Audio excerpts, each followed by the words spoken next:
I think it really speaks to John Wall's athleticism there that he beat Ramon Sessions to Paul Pierce. I mean, you have a point. You have a point there. I never looked at it that way, but that's very true. That is a fact. He in fact did beat Sessions there. I mean, I guess it's a wrist at this point, not his legs. So It's still popping, babe. If Wall was a Wall out Kent Bazemore today. That was fun. That's another fact. His cheerleader PER is probably like 50. Yeah. I don't know what stats go into that, but yeah, that's probably a thing. Okay, but yeah, guys. I mean, what they had a 21-point lead in the fourth quarter. The Hawks started playing insane D. The Wizards missed shots. They looked like the regular season Wizards that we were all used to. What was going through your minds at that point when the lead was cut down to, I think, three after Schroeder kind of blows by Gortat there and gets that scoop layup? Did you guys think we were done? Because I thought we were done. Based on past seasons, I thought that. Oh man, I don't know. I didn't know I couldn't describe what was going through my head at that point. I was just like, oh man, we were gonna have to go to overtime. The Hawks were hitting everything. It was like, god damn, we have to hit this shot. And when Pierce got the ball, I was like, nah, man, this isn't going anything. This isn't happening because he was triple teamed. It looked like his shot was going to get blocked. In fact, I actually thought it got blocked before I saw it bank in. Because I was watching a pretty bad stream, but it was... Yeah, I screamed so loud when that happened. And my mom's calling me. So... We'll get back to that, but yeah. Yeah, that was I still kind of thought that the Wizards were in a good spot because the whole time it was like, well, at least they still have a 2-possession lead. They still have a 1-possession lead. If it comes down to foul shots, weird things happen, but apparently Will Bynum is all you need to get through that. So sorry about that. Good. Good. Yeah, when Muscala hit that 3, that was the point where I thought Muscala was going to enter, the Wizards Killer Hall of Fame right there. So, really glad that worked out for Washington because it could have gone south really quickly if that had gone to overtime. Yeah, that Muscala play, it was just that's classic Wizard stuff, right? Like that's Michael Ruffin throwing the ball in the air and Mo Pete hitting the overtime making 3 or whatever. That's Gerald Wallace crashing into Gilbert Arenas' knee. That's Delonte West in the corner when LeBron James passes him the ball and they end up sweeping the Wizards. Like it just had so Wizards written all over it, and I'm so glad that it didn't end that way. Like I would have been miserable for the next couple of days. I mean, how does the play end up happening like that? Like Schroeder's on the ground, and it doesn't look like he's about to keep the ball, and then he just like uses his length to kind of scoop it back in there, and then like he just gets the ball out, and Muscala hits the 3, and then yeah, I almost cried. Yeah, and that's what makes Wizards, is that it's not always even the Wizards do something bad. It's just a bizarre circumstance that's mostly out of their control just goes against them. In theory, there was a lot there that the Wizards did right. It just happened to end with Muscala hitting a 3, and then that would have been right up there with just as good as the game ended. Muscala tying it was about as bad as you could ask for a way to get to that point. Sorry, this is my little brother. So Hey, bro. A little brother just popping in to mess stuff up? What? Never, not a little brother. Not a little brother. That's the little brother trademark right there. I mean, that's his job, right? Like, No, that's This is Paul Pierce, the little brothers. That's what he came here to do. he called game. about the Wizards thing. So, I mean, that was that was a typical play that would happen. I was like convinced they were gone at that point, and I mean, I guess the difference between that and previous years is Paul Pierce, because we didn't have that kind of guy. You know, maybe Gilbert, but Gilbert mostly did that stuff, you know, in the regular season and in that one game against Kirk Heinrich in the playoffs. But Hey, Tyson Chandler came in on that play. Don't sleep on Tyson. yeah, that's Don't sleep on Tyson.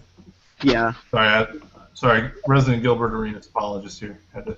Yeah, Right in there. Gilbert's one of my favorite players ever. So I mean, he's amazing. But like, I've just not seen a guy hit clutch shots.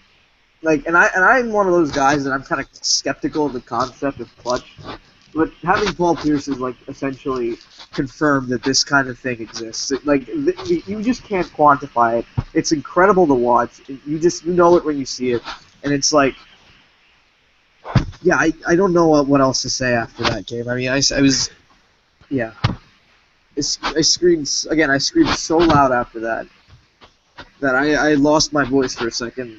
My mom thought I had that I was dying or something. It was really, yeah. Sorry, Bob. I'm still in the post-game euphoria. Yeah, same here though.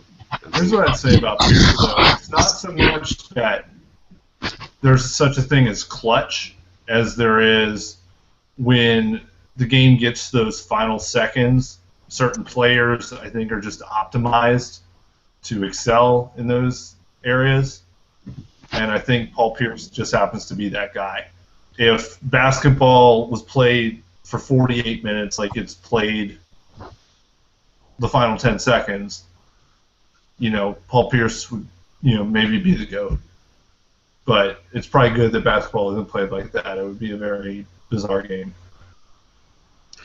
I would say, go ahead, Jake. I'm sorry. I didn't mean it would be like, you know, 15 possessions take 2.5 hours, and that would be kind of a wild game. But I'm just glad Pierce is Pierce. Yeah, some people do, right? NFL fans like stuff like that. Yeah. Ooh, nice shot. Yeah. Thanks. No, but I was gonna say I think that clutch. I don't know if clutch is so much what you do. And this is kind of what Jake just said, so I kind of just am building off of that a bit. But I don't know if it's so much what you do in like the last 30 seconds of a game or the last 5 minutes of a game, or however you want to kind of quantify it. But I think it's more of a mentality of, you know, you want to take that final shot, and you don't believe that you're going to miss that shot. Like, I think that some players in these situations do kind of break down. You know what I mean? Like, I think some players, it's believing in yourself to be able to do one thing, which is make that shot. I don't think everyone believes that they can make that shot. Yeah, totally. And I think that confidence for a guy like Pierce comes from being so good in one-on-one situations, being able to rise and fire, you know, even when you got 3 guys coming at your face.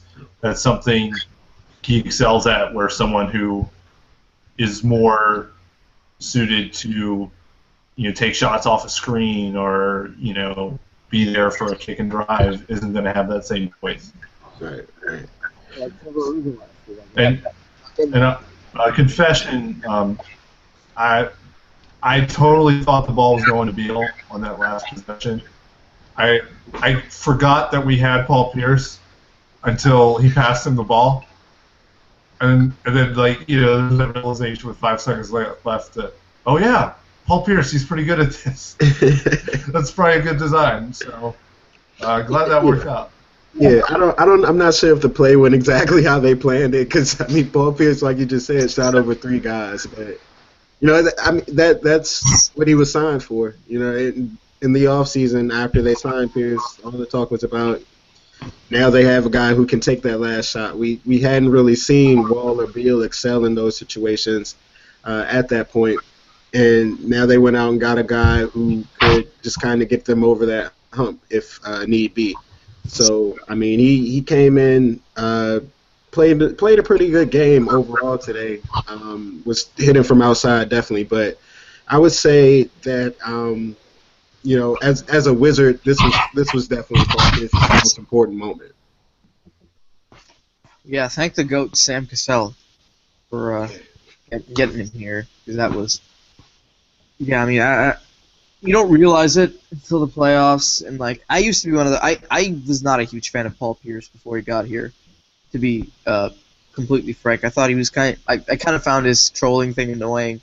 Like once you have him, once like the experience, it's not just watching Paul Pierce hit game winners. It's just the overall experience of having him on your team. It's not just how many the games he plays or how many points he scores. It's just the stuff off the court.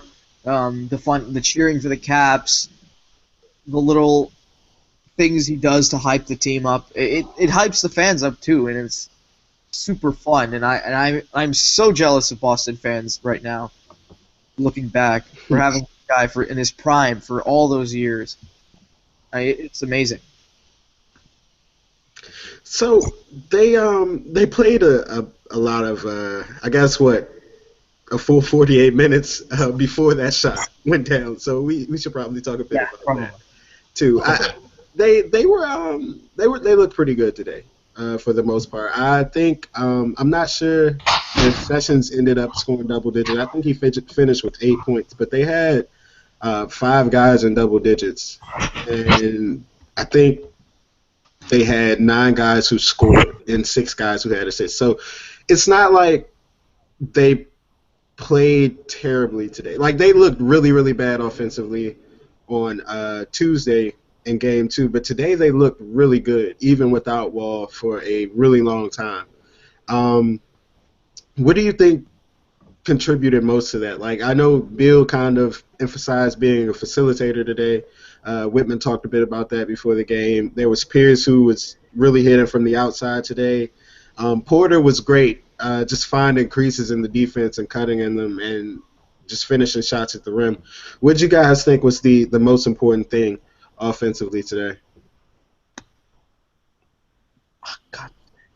I think for me, Nene, not only going from being a complete negative to, I think, really tipping the scales in this game, because it wasn't just that he scored for the first time in the series, but he was getting the Hawks in foul trouble, and between being covered by Pero Antic and a sickly Paul Millsap, suddenly he doesn't have to chase around so much on defense. He can kind of focus more on just roughing people up a bit, and I think they kind of fed off that at home. So it's something I'm not quite sure it's sustainable. If Paul Millsap gets back to health for Game 4, I'm not sure Nene has the same game like he did tonight. But I really think getting Nene going, it was kind of like last year with Roy Hibbert after Game 1 when he had that trash can game. Then he came back with like the 32-point game to get them the Game 2 win. I feel like that was Nene tonight. With he had 17, 7, and 4 assists. So I will take that. That's peak Nene. That's peak Nene right there. I mean, I said it all along. This guy can play. He's always been able to play, and he'll have these moments, these these parts throughout the season where he looks invisible. He'll look old. He'll look like he can't play anymore. And then suddenly he'll give you a game like this, 17, 7, and 4, and will show you like just why they got him here. And I don't want to say I thought he was washed. I was really concerned for him at that point because I thought maybe he was hurt, because he was never this bad, and he'd been declining for a long time now for 2 months, so it was concerning, but it was just really good to see him get back on his feet today, and it really shows you when he's getting going. Just this team feeds off of it. He's there. He's a relatively quiet guy when he's not complaining to the refs, but he's a guy that he leads by example. He clearly has a voice in the locker room. Guys respect him, and once he starts getting going, then the rest of the team starts getting going, and it's kind of weird to call a big guy a glue guy, but that's how I see him in a way. So, I still think he needs to work on a few things next year to help age well. If he's even here next year, but that's another story. Yeah. So, yeah, I mean it was the Nene factor was huge. Yeah, I agree. Go ahead, Jake. Oh, I was just going to say, speaking of front court presence, did you hear about who made an appearance at the game today? Who did? Trevor Booker. Ah, Really? Trevor Booker in the house tonight. yeah, Really? he's still a huge friend with Repping something. the Wiz. Yeah. Yeah, so that was cool. Yeah, that's pretty Shout out cool. Trevor Booker. I miss him so Oh, I much. know. Yeah. He was such a great Wizard. He would have been great in this series. He really would have been. Like, Yeah, the offensive rebounds and this. But anyway, yeah, no, Having speed. Getting out of transition. is he? Do you guys really think he's the fastest player, or he was the fastest player on the Wizards? Like even with John Wall, because I mean that's like the legend. But I've never seen Trevor Booker just kind of. I mean, I'd believe it without the ball, maybe, because he's so big and so, like, I don't know. It feels like he cut through the air more. I don't know how to describe it. He just seems like more aerodynamic power forward. yeah. Yeah. I could buy it without the ball. Maybe not now, but right at like the draft combine, I could see maybe Booker, lightening up enough to like kind of show off that he could be a combo forward. Like if you had that same race now, Wall wins easily, but I could see it happening at the combine, especially if Wall's not going maybe full bore because he doesn't want to, pull anything. 'Cause that's the other thing. Like Wall really didn't have to wow anybody at the combine. Yeah, So that's very true. But yeah, getting back to the actual game. yeah, there was a game tonight. How about that? Yeah, I'll stop segue. Sorry about that. No, I mean that's my fault. Like I totally just made that Trevor Booker plug happen. But talking about Nene as a glue guy, though, I really think that you do have a point. He does a little bit of everything. He's always been a good defender for the Wizards. Doesn't really rebound that well, but that's because he's a great box out guy.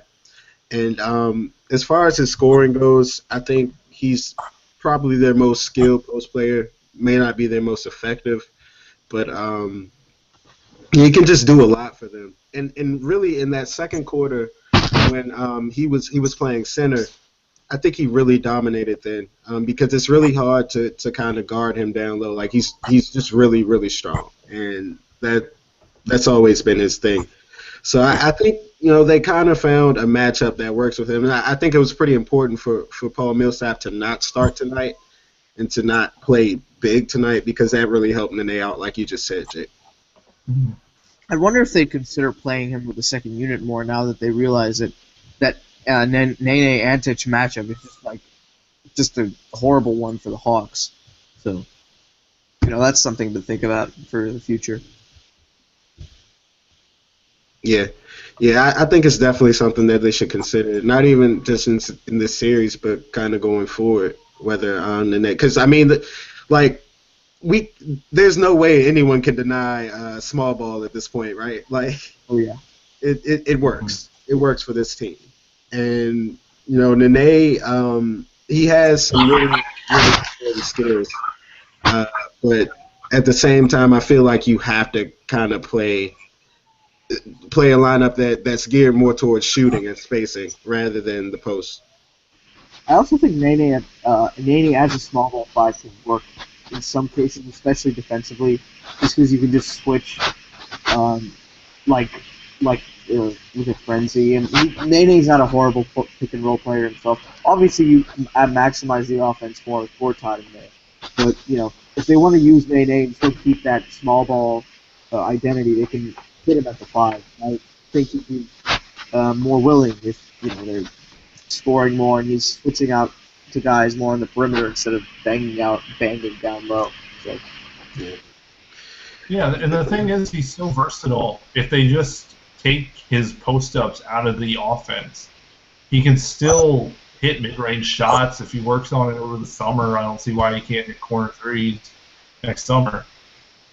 So I think even if Nene is still completely resistant, to still ways that the Wizards can kind of rebuild Nene because he has so many things to offer. They can use him differently.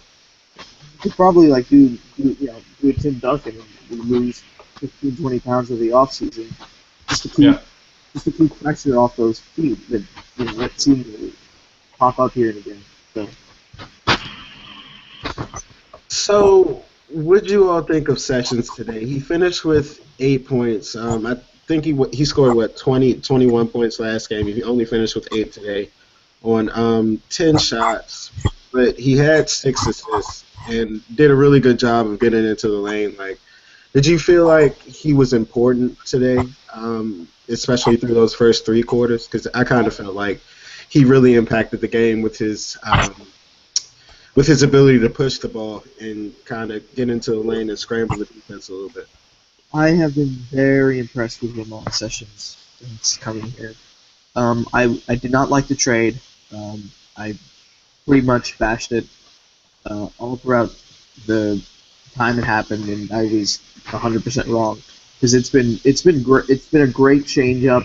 He's pushing the ball, and even when he's not hitting layups, his penetration makes a difference. Just having a guy that can get to the rack, draw fouls, it helps. It helps because it draws, it helps. It gets the third guy rotating, it gets the ball swinging, and a lot of things happen. It's kind of a chain reaction. And he's a little frustrating to watch just because he seems to kind of have tunnel vision. It doesn't really kind of out of control at times, but he gets to the rim, he pushes the ball. That's the biggest problem I had with this team is when Miller was here. They got bogged down, and there's a very slow pace with Miller in. And while Miller is a good player and he was good for his time here, the Wizards just needed a change, and it's been a great fit here. And Sessions is and he's passing. Even though he doesn't have the same kind of court vision, the kind of court vision that you want in a point guard, he made some great passes today. He made on that Wizards flare set where they set a back screen to free Otto Porter. He had a cross court pass on the money. So that was really nice. And even though he didn't score, he didn't shoot well today. I really agree that he did have a big impact.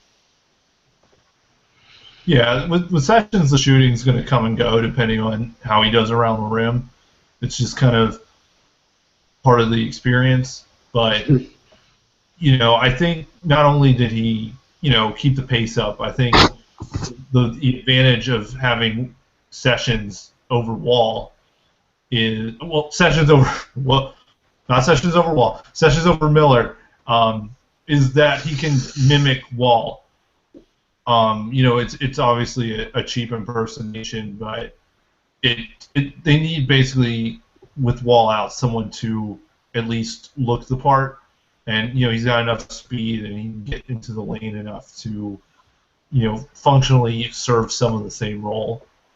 And I think he helped with Teague today too. He was 5 for 15 from the field, and I think one of the keys to the whole series and why Atlanta really hasn't looked themselves is, Teague can't get to the lane like he's accustomed to.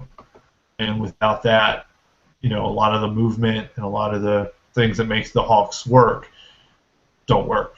Yeah, Sessions is a surprisingly decent defender. I didn't really expect that when I came here. I mean, he was caught in a really bad system in Sacramento, so it wasn't really shown in the stats, in the defensive stats. He wasn't really represented well there.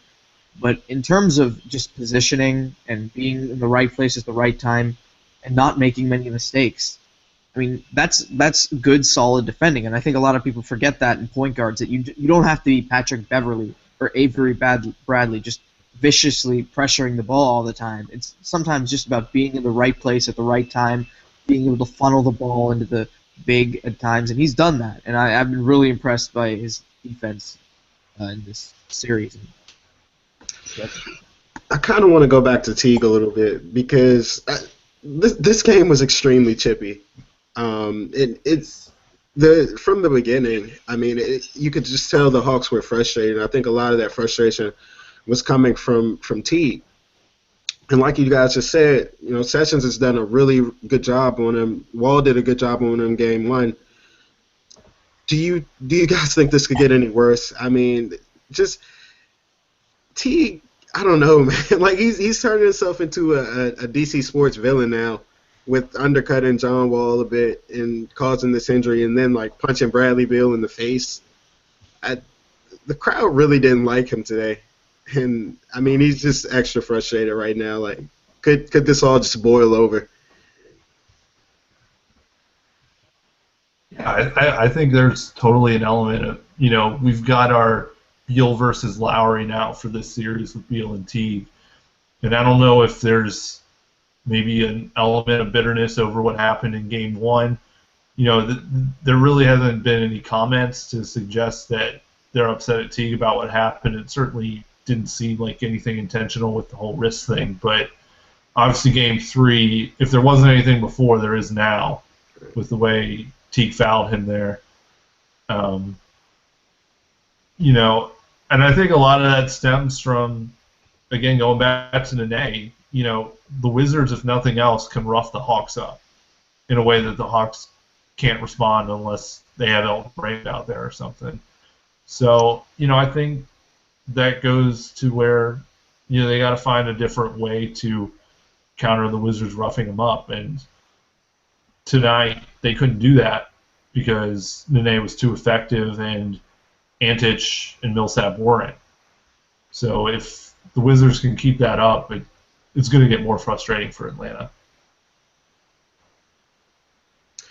Yeah, I agree. It was weird because, like, you wouldn't think that Jeff Teague would be that Kevin Garnett, Kendrick Perkins type guy on the Hawks, but I mean, that's what it's looking like it is, and I'm not sure if that's intimidating anyone at this point because, quite frankly, Teague he doesn't look that intimidating. Like, no, I'm not trying to offend anyone there, but like, I don't know if you can depend on a guy like Teague who's a 6'1" point guard to kind of rough guys up. I think they need somebody else to kind of do that if they want to. At this point, after this game, like, I can see the Wizards winning the series because of the physicality in the series, to use a Randy Whitmanism, if I could. Yeah, it's all about physicality, and if Teague's your enforcer, you got a problem. No disrespect to Horford or Millsap, but if they're turning to Teague to ramp up the toughness, I think that's not a great sign. Yeah. So they're up 2-1 now.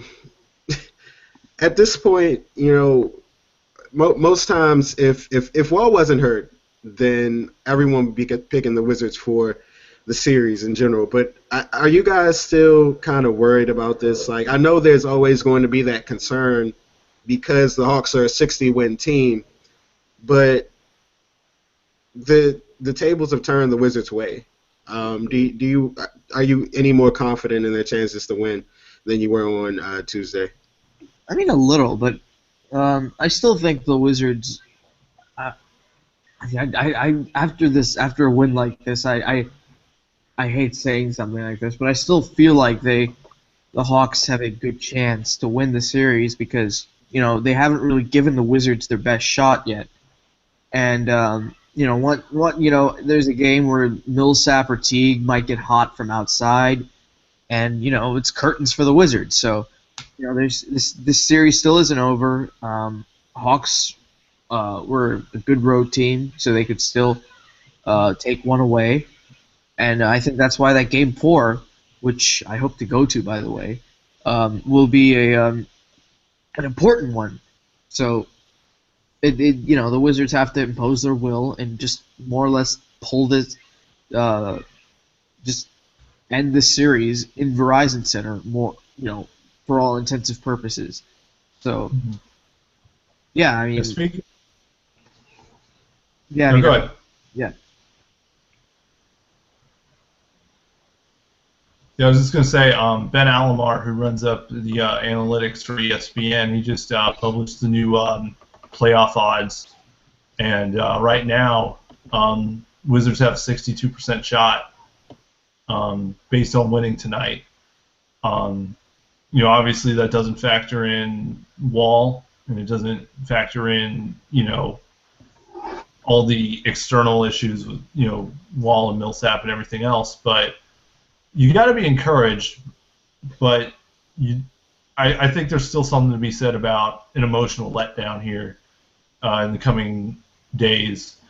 Obviously the Wizards wanted to prove themselves tonight that they're not just Wall and, guys around Wall, that they can win playoff games without him, but are they still going to be able to do that now that the Hawks are angry and they're going to want to show that they're not going to lose to a team without John Wall? Does their fourth quarter run concern you guys? Because I mean, they were pretty dominant there. They ramped their defense up. Like they're not going to play full court pressure all the time throughout the game, but if they can have stints like that, I mean, it just looked like they can really dominate this Wizards team, who is. They have some pretty solid ball handlers, but they don't have a John Wall at this point.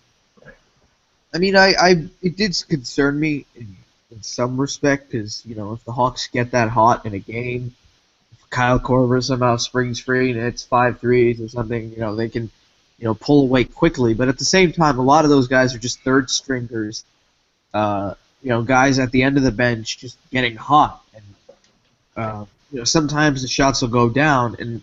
The one thing that concerned me was how easily Schroeder was getting into the lane. I think that needed to be improved, and that they need to tighten their ball pressure up there. But the shots, the Muscala stuff happens. Mike Scott, he's a good player and everything, but you're gonna have nights like that, and especially they essentially thrown in the towel in the sixth with like 7 minutes left, and then just. Mike Scott and Dennis Schroeder hit like a pair of threes, and voila, it was a 10-point game. So, stuff like that tends to materialize and happen. So, it is what it is. But I'm not worried about the shooting as much as Schroeder getting into the lane a lot and them relaxing a little bit on their defense. Yeah, I mean, I want to go back and look at the video and kind of break that down a little bit, but. My gut is, I don't want to just say, oh, the Hawks hit some shots, but I do think there's a certain element of maybe those open looks aren't quite as open if the Wizards, if it was the second quarter and you had the same stint, I think the Wizards have enough intensity to kind of combat that. Malaise. So. Yeah, I thought that fatigue kind of had a bit of a factor there. Yeah. I don't think the Wizards were like super tired or anything, but like you just said, the Hawks, they kind of threw in the towel, and we saw their garbage time guys, their garbage squad in there. So I mean, you can kind of ramp up that intensity, or those guys are going to ramp up intensity.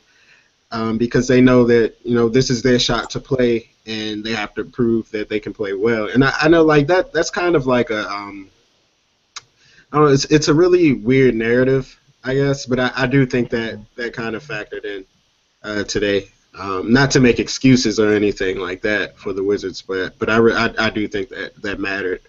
I want to talk a bit about Bradley Beal though, because when I wrote about him a couple of days ago after Game 2, I really questioned some of his decision making, and I thought he struggled a little bit in that primary ball handler and creator role. I thought he did a bit better today, but he still had, especially early on, but he finished the game with 5 turnovers. And not to say that turnovers are necessarily indicative of how he played, but I did think that he still kind of struggled with the Hawks trap a little bit. What'd you guys think? Yeah, Beal's still learning as a ball handler, I think. It's going to take time, and he's always sort of struggled with this, but we got to realize he's turning 22 next week, and he's already made great strides since his rookie year and even last season. So I think this is good for him. I think it's good to make him the primary ball handler.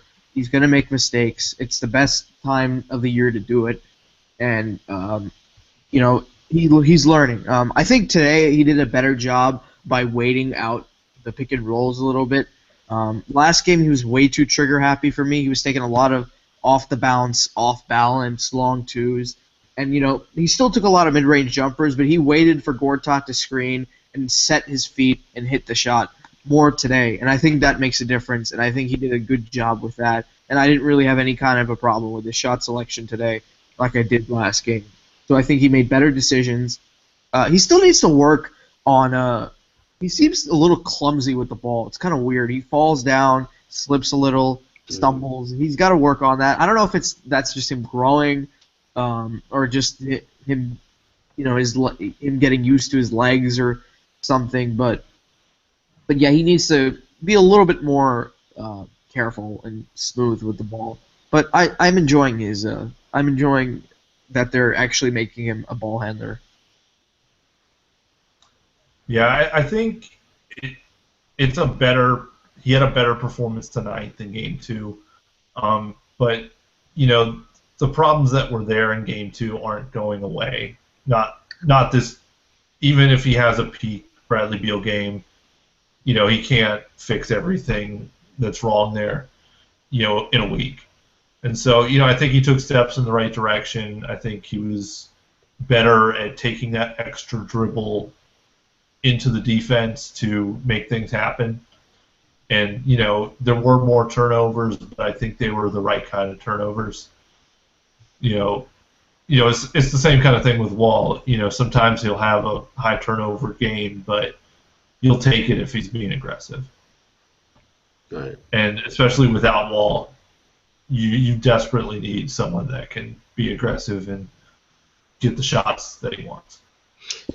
Yeah, I definitely think this is exactly what needs to happen. I mean, like in Game 2, I guess he was kind of he even said after the game that he was forcing things to make up for the loss of Wall in that game, which you could kind of see because there were so many shots where you're just like, why are you? There's no need to take that shot at this point. Today he was definitely way more patient, and like he still has a lot of room to grow, but I really like what I saw out of him. I thought he was really important throughout today's game. Not only as a scorer, but a facilitator too. Because like he did have 8 assists.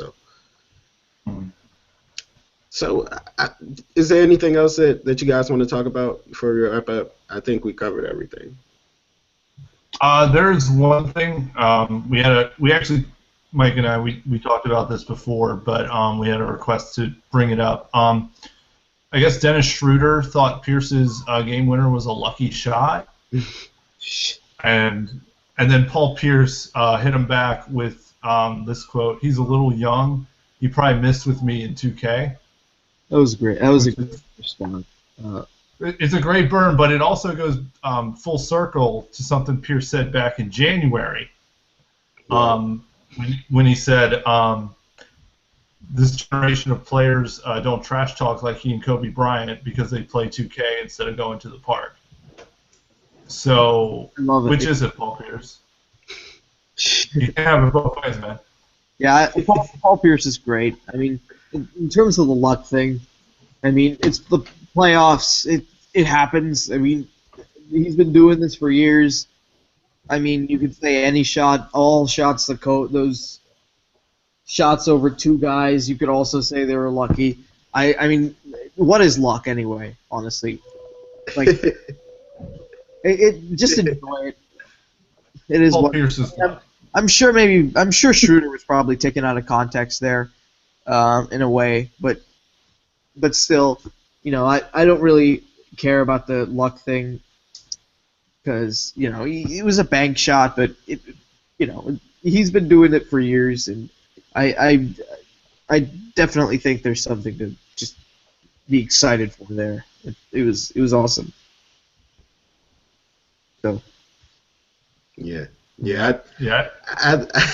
That's funny to me, man. I don't know. Right now I'm just picturing Dennis Schroeder just playing 2K, man. He's got Paul Pierce. Like, say he's playing like 2K13 when Pierce is still a Celtic, and he's just like he's playing like the Lakers or something in the 2015 finals on I guess it was my GM at the time, and like the game came down to just one final shot, and he gave it to Paul Pierce, and Pierce missed. Like that's the thought that's running through my head right now, and I'm trying not to bust out laughing right now. But he just throws down his controller in disgust and vows vengeance on Paul Pierce for ruining his. Or maybe Dennis Schroeder was doing like the My Player, and he got burned by like a similarly like lucky shot at the elbow in the playoffs, shot like right over him, and he's just in his locker room shaking his fist at humanity.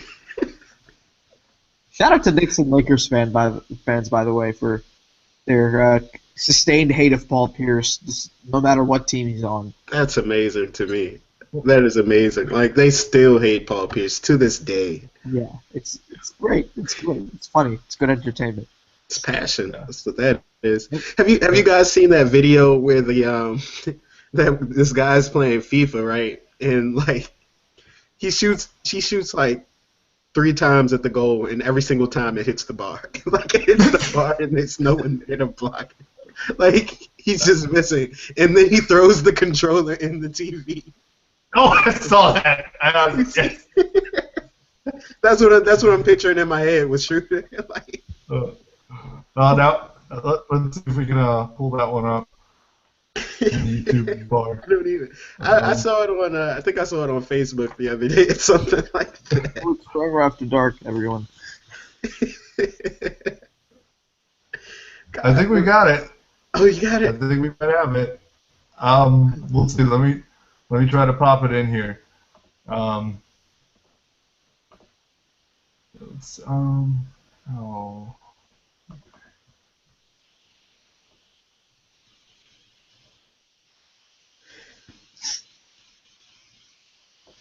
We'll see what happens here.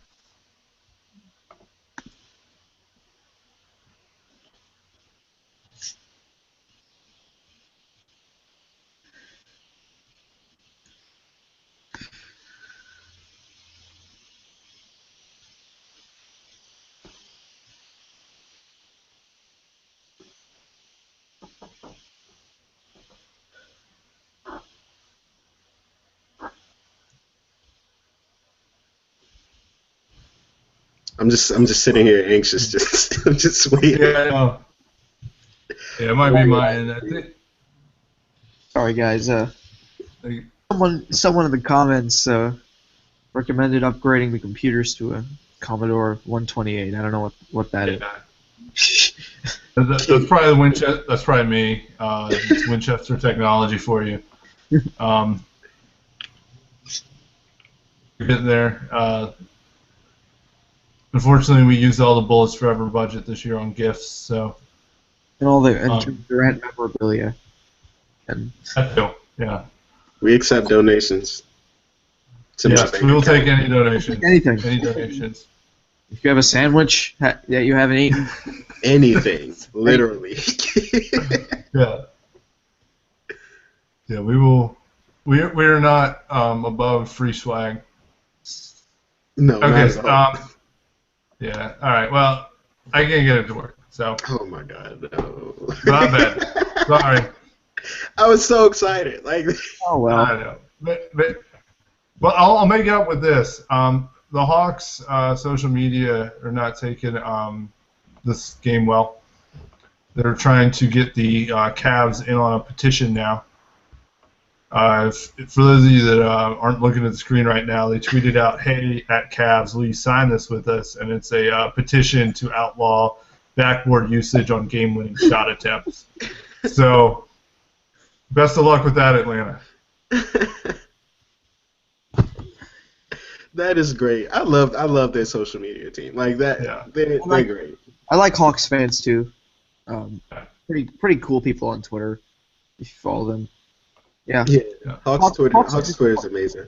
They're just a fun organization all around. I like them a lot. So. You know who's not amazing right now though? Heat Twitter. Heat Twitter is not amazing right now. They don't like the Wizards. They don't. Yeah. I don't know why. Paul Pierce. I don't know. Oh. Everyone hates Paul Pierce these days, apparently. Yeah, So that's true. Didn't think about that connection there. So. Okay, I think I might have it. Oh my god. Maybe. Please.